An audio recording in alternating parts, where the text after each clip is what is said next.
Good afternoon! Ito nga pala yung trending ngayon sa social media. Siksik DIY dishwashing liquid. Meron siyang 4 na pagpipilian.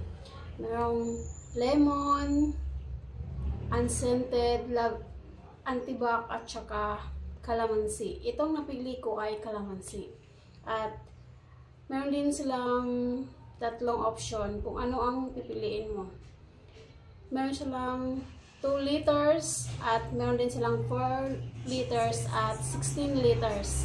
Ang 2 liters ay nasa 49 pesos lang. Tapos, ang 4 liters naman ay nasa 88 pesos at ito namang 16 liters ay nasa 240. Diba? Mura na siya guys. Kaya ano pang hinihintay nyo? Mag-check out na rin kayo at bumili na kayo sa Shopee.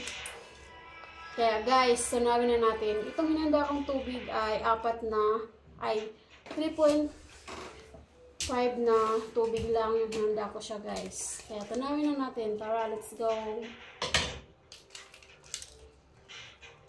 Mas makakatipid ka kung ganito yung gagawin mo. Mura na. Ikaw pa mismo ang gagawa. Pag natunaw mo na to, babad mo lang siya ng 10 minutes. Kaya guys, panoorin niyo to hanggang dulo.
Ang bango nito guys. Napakabango naman ng sabon na to.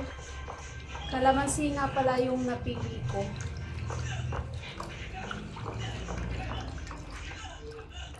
Haluin lang siya ng haluin hanggang sa matunaw lahat yung sabon.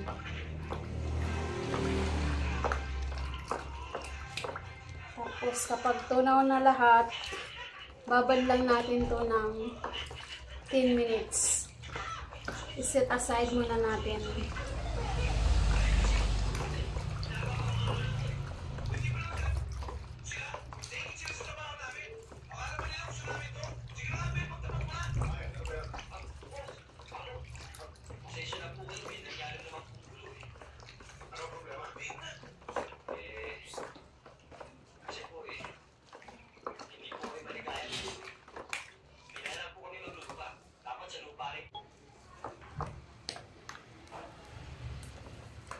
Malapit nang matunaw guys yung ating sabon.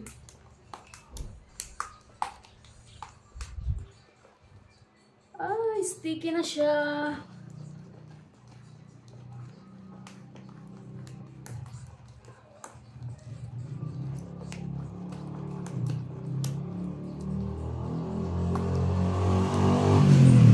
Liliit na yung braso ko nito guys.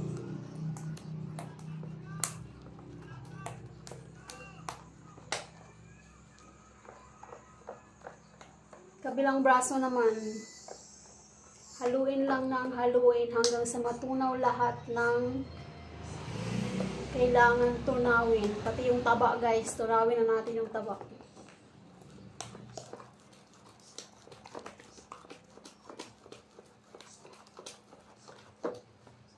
Grabe, tingnan nyo naman oh. Grabe siya guys. Oh! Thank you for watching. Good afternoon. Guys, ito na nga pala yung aking nagawang sabon. Ihahango ko na siya. Ilalagay ko na siya sa bote. 3.5 liters yung nagawa kong sabon. Itong paglalagan kong bote ay 1.5 liters. Kaya guys, ano pang hinihintay nyo? Bumili na rin kayo, tas kayo na rin ang gumawa. Huwag na kayong bumili ng patingi-tingi lang. Mas makakatipid ka kung ganito yung gagawin mo. Kaya guys, thank you for watching. Don't forget to like and subscribe me on my YouTube channel. Good evening. Guys, ito na po yung aking nagawang sabon. Dami na diba? Thank you for watching.